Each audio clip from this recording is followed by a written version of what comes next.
Okay, let's see the first missing link, study of chemical structures of CDSE quantum dots. The big difference than the DSSC. DSSC, the structure of dye is well established. Everybody knows the structure of chlorophyll, what else? Anthocyanin, beta-carotene, so on and so forth. But how about QDSE? In this chapter, we focus on CDSE QDSE, cadmium selenide quantum dots solar cell. Why? Because of the number of publications which fabricate the cadmium selenide quantum dot solar cell. So many publications has been published focusing on CDSE quantum dot solar cell.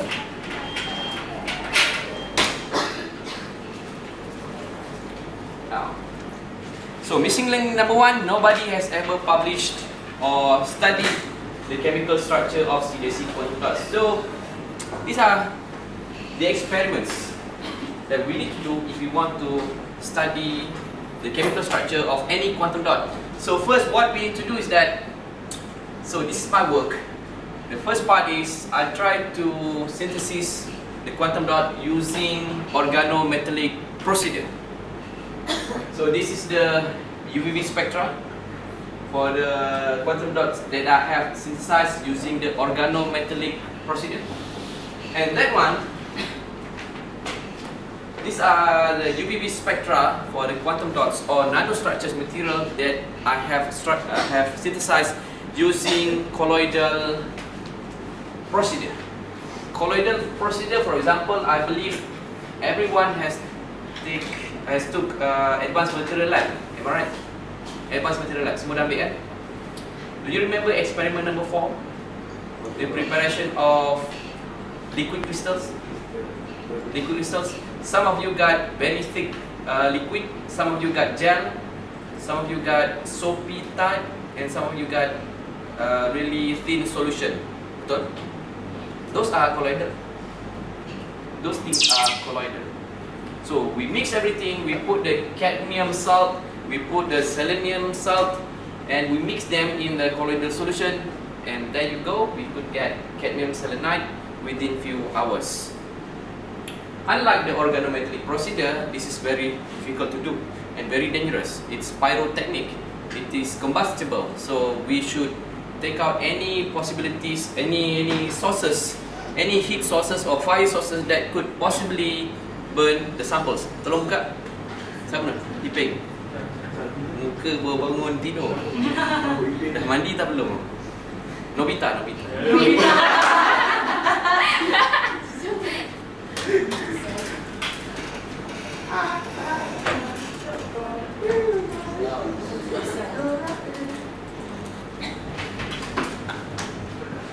So what can we see is that every sample, for example A over here, 4 hours at 23 Celsius degrees. The synthesis took about 4 hours at room temperature. So we got the A, we have the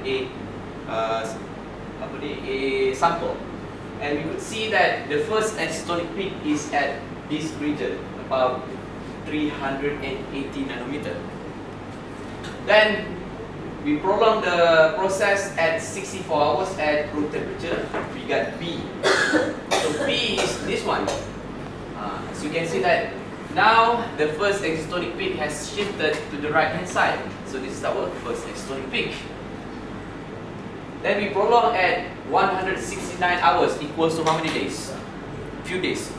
It's 7 days maybe.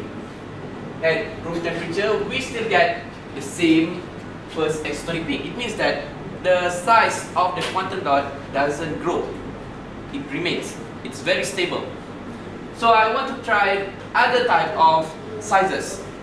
Then what I need to do is that I need to increase the temperature and prolong the process for 5 hours. By increasing the temperature, I got new type of size which shows at D and also E. So they have similar first exotonic peak at around 500 nanometer. So this is how we play around with the size. We increase temperature or we increase the process time. This is in organometallic procedure. How about in colloidal? Colloidal is very difficult because the reaction is very fast. Very fast. See? 1 minute at 37 Celsius degrees, we got A. Maybe this is the first external peak. I have checked using the origin. We have done the exercise kan? Origin. Okay, using the graphiting, we got the peak over here. Then, prolonged to 5 minutes, we got new peak over here. 10 minutes, over here, see. 10 minutes over here. See? Within 2 hours, I got so many sizes of quantum dots. But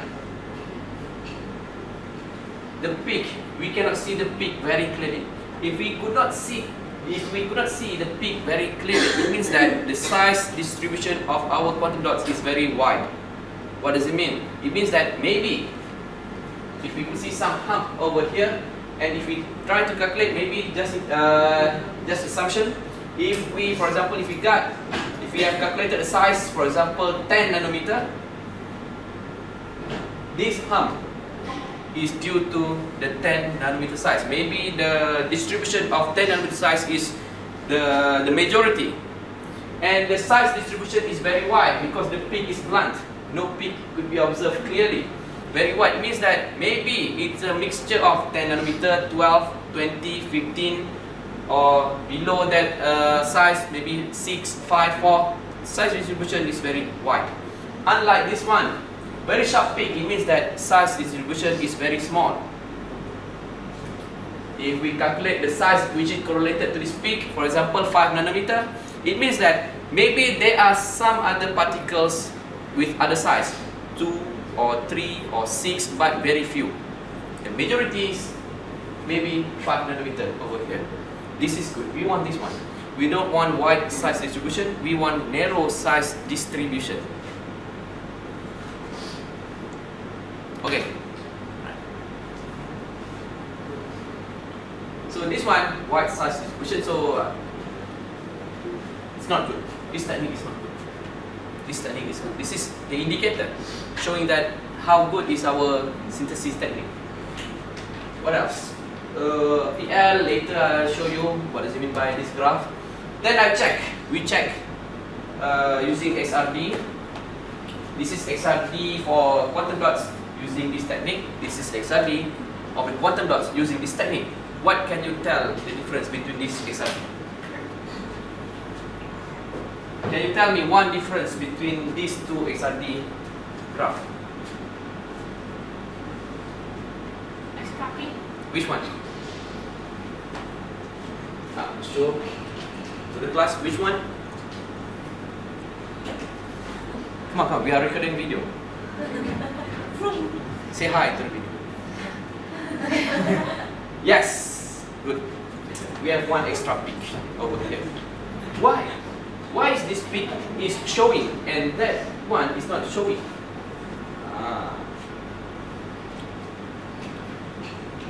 This is very similar to bulk. This is not similar to bulk. The bulk doesn't have this peak. It is due because when we reduce the size of the quantum dot, the arrangement of the atom change, and somehow they change, and that atom is organized, is aligned along this plane. This is plane. You cannot see. What is that? 103. Yes, 103. The structure of the quantum dots change very differently from the bulk. And if in the bulk we cannot see the 103 structure, including these quantum dots, we cannot see the 103 plane. But in quantum dots, somehow the peak is showing at 103 plane because the atom is arranged on the 103. We have proof for that. I have checked. How to check whether is it really the atoms arranged in 103 in quantum dots? We could check that using the simulation tools. Later I'll show you. Okay. Yeah. This is CAC, right? If we make something new quantum dots, for example, normally if we get the result of XRD, we will compare with the general, right? But if we find a new thing, create a new thing, So how we want to know that the structure is correct or still wrong? New thing, meaning that nobody has ever synthesized that material. Yes. Okay, let's say this is new thing. You got the XRD. How do we want to know whether this is correct or not? Like that. Let me think. Okay, you could try the density functional theory simulation. Simulate the things that you have synthesized. Then from that density functional theory calculation, you could clearly observe using your eye, arranging the crystal plane. For example, if it's showing 103 here, so from the simulation you could give a command to the simulation to show which atom arranged in 103. If there are atoms arranged in 103, so that is true. This peak is true. So for example, okay, you have this peak at 0,002. Then you give a command to the simulation to show the atoms arranged in 002, and the result is no atom is arranged. So this is bogus. Good, understand? So the simulation involving software, right? Yeah. So normally software only involve the things that we yang kita dah Cakap Melayu. yang kita dah ada dalam tu kan. Maksudnya contohnya CDSC kita dah provide dalam software tu kan. Okay. Tapi kalau macam benda baru, software tu mungkin tak ada tak ada dia punya Benda baru. Tapi benda tu masih dalam periodic table. yeah. Boleh. As long the elements are still in periodic table, we could simulate. Melainkan kau buat eksperimen Tony Stark tembak elektron kan, dia dapat elemen baru tak dalam periodic table, itu tak boleh. Masih boleh. But before that, before we could confirm the simulation and the XRD, the simulation itself, we must evaluate whether it is realistic or not. How? We could combine the UVVs from the theoretical calculation with the UVVs of experimental. If they are equals, if they are overlap, coincide, it means that yeah, your simulation is realistic. So after that, then we compare with the XRD. Understand? Understand? Okay, Nurin, kau Nurin kan? Nurin dendam. Okay? Kalau tak faham cakap, saya terangkan. Cakap. Okay? Faham? Yang depan ni?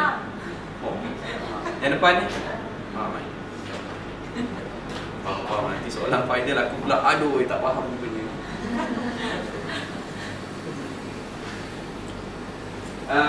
Ini dia punya wood side structure lah, B63MC, tak perlu ajar lah kat sini.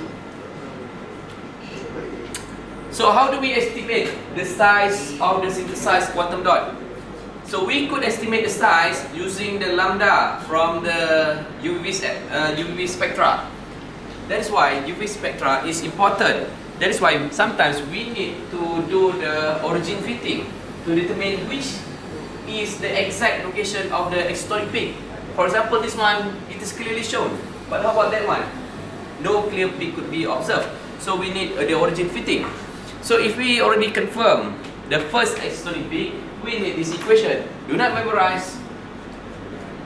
I will give you this equation in test or examination. Just simply plug in the lambda over here. Lambda, lambda, lambda, and lambda. Lambda, lambda square, lambda cube, lambda apa ni? Square, cube, and I don't know, to the power 4. Where D is the diameter, so we could get the diameter of the CDSE. Masukkan je. Kuasa 2, kuasa 3, kuasa 4. Jangan lupa plus 41.57. This is how we estimate the size of the synthesized quantum dots.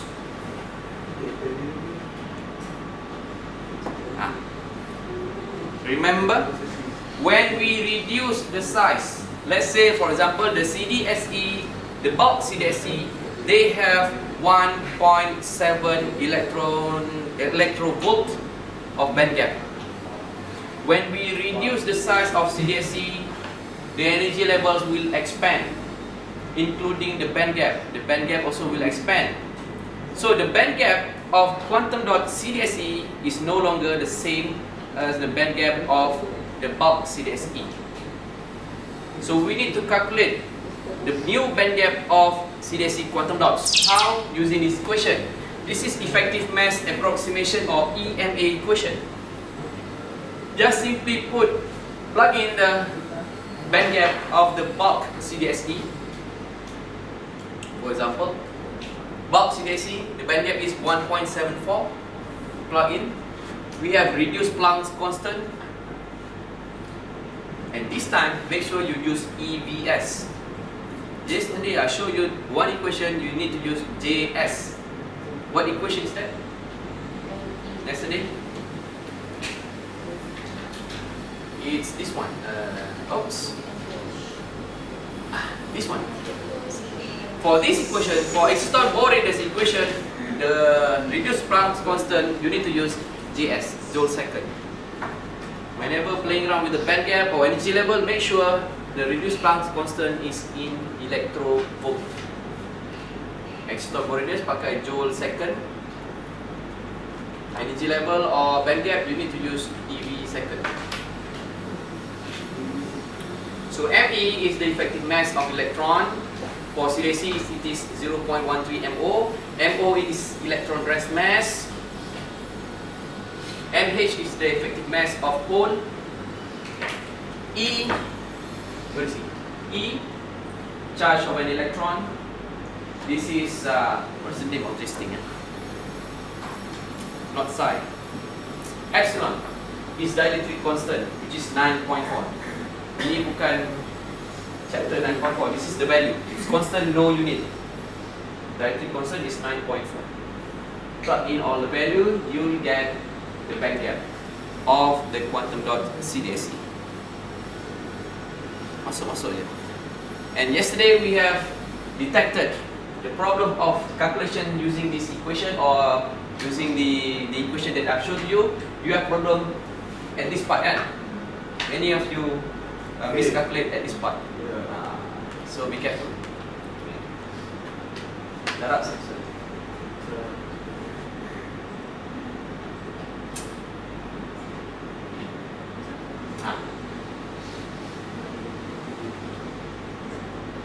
So these are the quantum dots. Some of them are not quantum dots, some of them are quantum dots.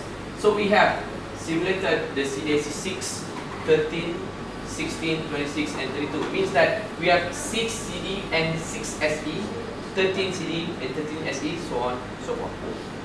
So we have synthesized.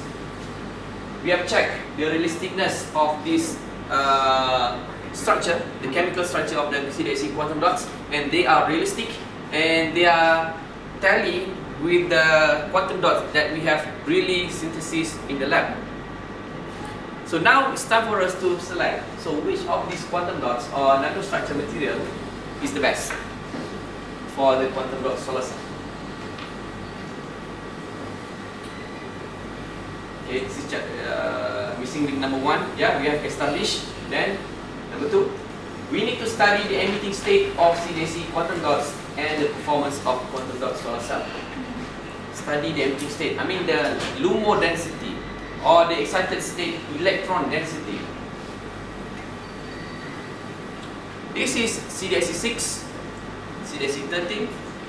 So we have plotted the location or the density of excited state electron. The region which is in red and green color, they are excited state electron. And we have simulated the energy level of CDSE 6, and this is energy level of CDSE 13. What can we observe? Can you tell me what can you observe in these two structures? Size, yeah, size is different. This one is smaller than this one. 1.5 nanometer, 1.9, both are quantum dots. What is the exciton Bohr-radius for CDSE? Yesterday you have calculated 4.93. So are these structures considered as quantum dots? Yeah. Yes. because they are smaller than the exciton bore radius. Yeah. Can you tell me, what can we conclude by looking at these two structures and also the energy levels?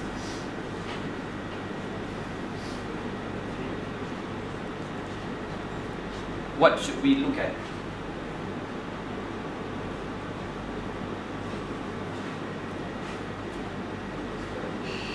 Belum lagi? Belum ada idea lagi? No idea? Okay. Let's see. If we remember the device structure of quantum dot solar cell, the quantum dots needs to be adsorbed onto the surface of TiO2 kan? Just like the SSC. Then we invite our partner over here, put the TiO2, and the quantum dots need to be adsorbed onto the surface of TiO2. Then we try to compare with the energy level alignment. Let's see. We have TiO2, the energy level is negative 4.2 eV, negative 7.2 eV. CDSC 13, CDSC 6. So which CDSC is the best? Why?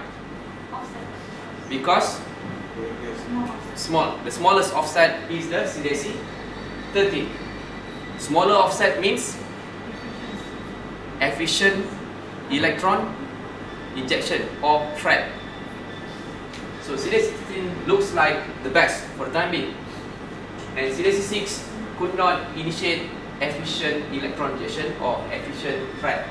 CDSC 13 is the most has the most efficient FRET or electron ejection. That is one way of thinking, but we have the other one. For example, okay, when they absorb sunlight with sufficient energy, both of them are generating excited state electron, and both of them could eject the electron to the LUMO of TiO2. But we need to see the offset. The offset of CDSC 13 and TiO2 is about 0.012 eV.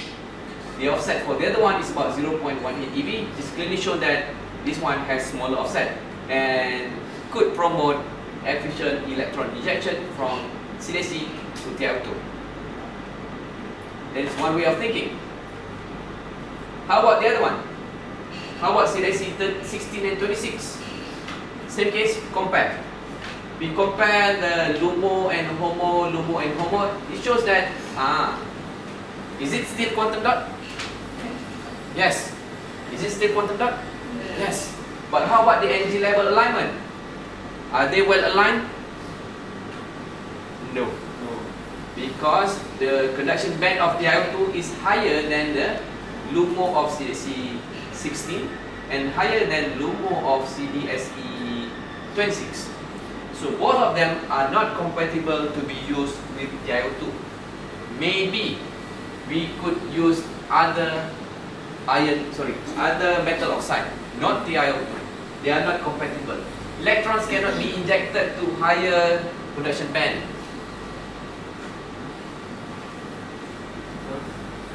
Apa? Electrons sink, only hole float. If this excited state electron want to be injected over here, we need to supply them with extra energy, not just the energy that they have absorbed.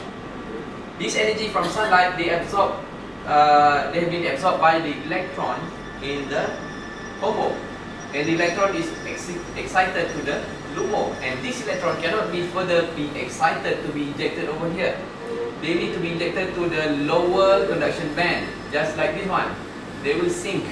They cannot float. They will be injected to the lower energy level. And this one is higher. Cannot be injected to the higher energy level. So they are not compatible, even though they are still quantum dot, but not compatible. So other strategies that we need to change the TiO2. Maybe change to zinc oxide or ferrum oxide or other metal oxide that is compatible, which has higher conduction band than the LUMO of CDSC 16 and 26. Higher but lower. Terbalik. Understand? Faham?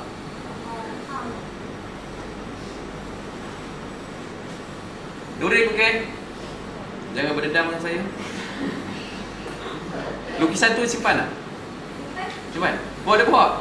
Wah, bawa. Takut dia saya. Wah. Wow. Asal saya tak ada yang tu? Mana kau dapat? Oh, ke? Oh. Wow. Sini. Bawa sini. Sini, bawa sini. Tunjuk depan kamera. Kau ada Pak Azrin? Tak ada kan? Padam. Bila dia buat ni?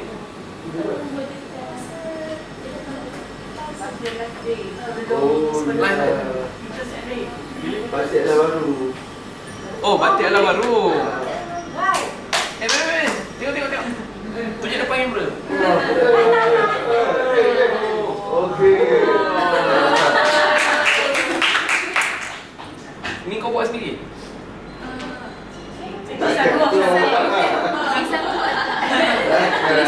Wah, pesan ada. Ni kau spray je lah. Tak tulis dendam pula. Oh, wah, solar cell. Nabila buat. Mana Nabila? Dah sama dekat. Dia cabut ni. Cabut. Oh, Baik. Pecah kan?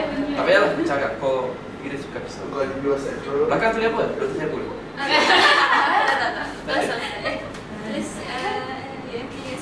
Yang belakang solar cell tu? UMP ni kan? SKLB? Oh, okey. Wow. Touchy lah dia cepat. Tak nak ajar ni. Okay. We have so many structures. Ni dah. Ini apa pula? This is 16 and 26. Okay. Now, what happen if we try to absorb the CDC 16 and 26 onto the TiO2? What happens is that, okay, if you see the structure over here, some of the atoms, but this CD, there is no excited state electron at all. Some of the atoms in these structures, they don't have excited state electron at all. So what happens if we want to absorb them onto the surface of TiO2, we cannot control the orientation. Sometimes they will absorb here, sometimes they will absorb here. If it happens that if they absorb at this location, we don't have any excited state electron. Then the electron cannot jump from here to there. They need to be electronically in contact. Let's say this structure, the energy level is compatible. I know that this one is not compatible. Just imagine if the energy level is compatible, but the structure is like this. Some of the atom don't have any excited state electron density. We cannot control the orientation, and if in God's will, if they absorb at this location, and this CD kan? This CD doesn't have any excited state electron density. So if they absorb, no excited state electron cannot be ejected. If it happened that the absorption happened at this side, this SE is absorbed onto the TiO2, we have excited state electron, and these electrons could be transferred to this TiO2. But the first requirement is that the energy level must well align. Okay, if they are not well aligned, forget about it, it won't happen. Just in case, if this one is aligned, if the energy level is aligned, then if we have this kind of structure, some of the atoms don't have any excited state electron density, the structure is dangerous because 50-50. Maybe we could extract electrons, maybe we could not extract electron because some of the atom doesn't have any excited state electron. Understand? So, let us take a look at this one. This is the biggest structure that I have synthesized. What is the size? 6.34. Is it considered as quantum dot? No, so forget about it. We want quantum dot because why? What is the reason of using quantum dot? We want MEG. Betul? We want MEG. Which MEG is multiple exciton generation. Upon absorption of one photon, it could produce more than one exciton. And this one is not even quantum dot, so forget about it. MEG won't happen in this structure. How do you know actually CDSE size is 6.4? Okay, we have two methods. One is from the simulation. If you refer to my manual, the part H, estimation of volume of structure. Tengok lab manual advanced material, part H kalau tak silap lah, estimation of volume. We use solvation technique, I can't remember the command line. PCRM, something like that. Can't remember the command line. That's one. Second, look at the calculated UVB spectra, determine the first exotonic peak, and then simply use this equation.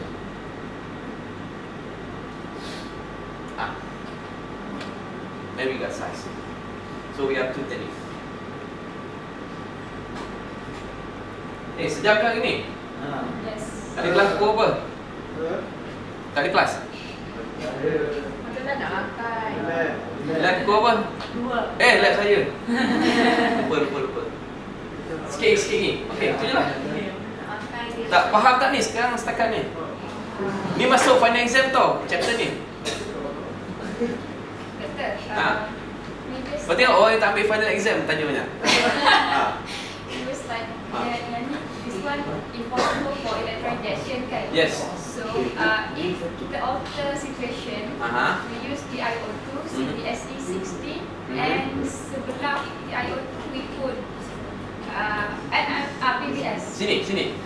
No, sebelah Sini. kanan. Yes. Kita nak pakai ni, nak pakai PBS. PBS. PBS kat sini. What about the energy level of PBS? 4 and 4. negative 4 Negative 4 atas, okay? higher. And then TiO2. TiO2 and CDSE 60.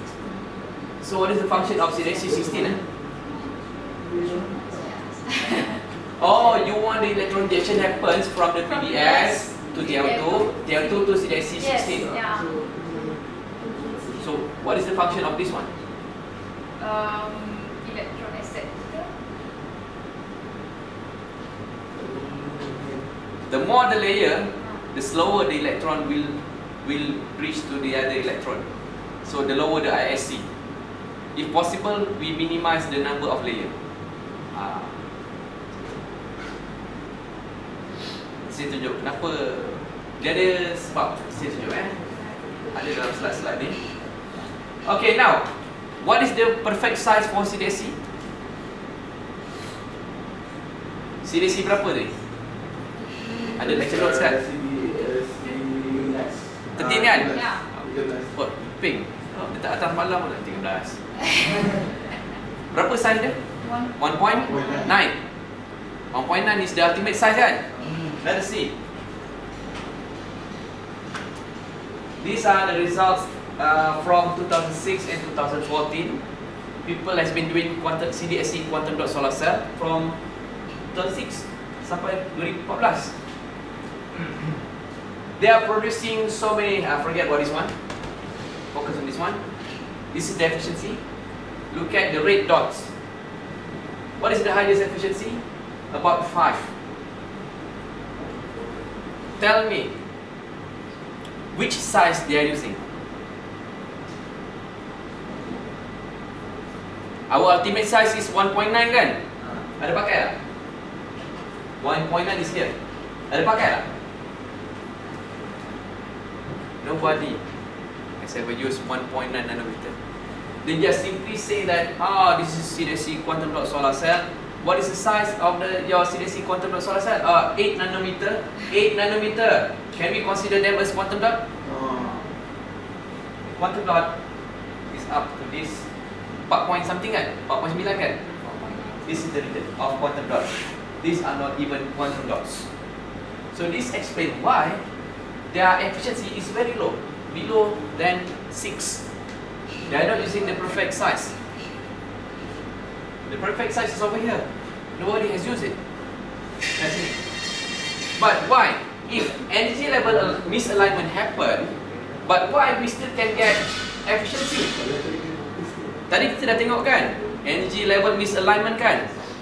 Supposed to be no electrons could be injected from CDSC to TiO2, but they still get some reading. What happened? This is maybe because of their synthesis technique. They could produce very wide size distribution.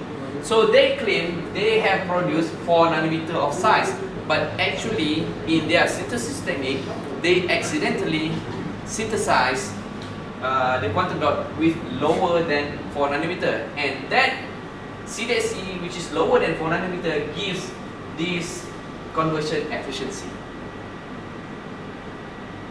Kenapa? Macam ada sedikit persoalan. Tanyalah. Tak tahu lah, tak faham. Nak bahasa Melayu ke, bahasa Inggeris ke, bahasa Jawa? Kau dah pandai bahasa Jawa kan? Bahasa Cina. Tak belajar lagi. Kalau conversion efficiency tu, makin tinggi makin bagus tu makin bagus. Makin tinggi makin bagus. Kalau tengok pada graf tu kan, saiz yang besar lagi tinggi lah. Betul? So, maksudnya part lagi bagus saya boleh buat tak? Tak. Tak. It's because I have read their paper. It's because that, again, it's their synthesis technique. They claim they synthesize 8 nanometer of size and produce this efficiency. But when I look at their paper, their UV graph is very wide. I mean, the peak is not sharp. If the peak of UV is sharp, it means that they have narrow size distribution. And if you claim that you synthesize 8 nanometer, maybe you are correct. But when your graph is very wide and you claim that my quantum dots is confirmed 8 nanometer, you are wrong. Because you might accidentally synthesize other sizes than 8 nanometer. Maybe lower sizes or greater sizes. Understand? So, tak confirm lah result. Tak confirm. But because of the wide size distribution, they may be accidentally synthesize quantum dots with lower sizes, and that low size quantum dots could contribute to this efficiency. And these results are not even significant because we don't know which size is contributing to this efficiency. Unlike the DSSC, the dye, you extract from pandan belakang rumah Faizrin, you extract pandan from in front of the fish lab, you extract the chemical structure of pandan is the same size. Quantum dot, no. Depends on your synthesis technique. Some of you will get bigger, lower. So we need to control the synthesis technique to produce, if possible, all of the quantum dot that you have synthesized have exact size. That is the difficult part in quantum dot solar cell. Almost impossible. What we could do is that to minimize the size distribution. So for now, in conclusion, the best is for the quantum dots is below 4, right? 1.9. And It's the best. Nobody has tested. Nobody has ever do any work in this region. Why? I don't know. Betul dah buat? betul tak buat? I mean before my work lah. Before my work, nobody has ever tested. But here, I cannot fabricate the complete cell for the CDSC quantum dot solar cell. We don't have enough tools. I could do my work halfway only. And I presented this paper. Hopefully somebody with enough tools could continue my work. But so far, nobody has done it. Apa? She's doing something else. I found some drawbacks in CDSC quantum dots. One, yes, cadmium. What else? Number two is that the band gap of CDSC, the part one, is 1.7. If we reduce the size of the CDSC, the band gap will become wider. Betul? And the band gap could become 2.4. Is 2.4 band gap material good for solar cell?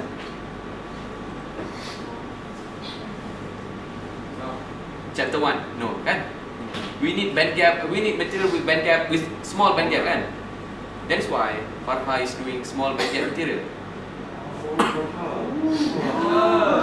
Very good one.